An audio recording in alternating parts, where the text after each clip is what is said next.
Here's Ben Hagen, everybody. Here to show you a video of the second time I'm using my 3D printer.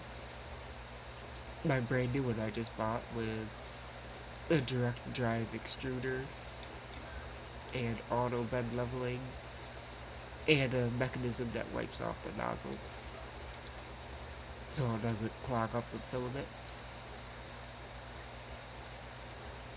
And this is a dinosaur that actually, it's like a accordion kind of. So its tail in the middle torso of its body wiggles back and forth. Which I think is really cool that it can make something that does that. And this is the first start of the first layer that it does.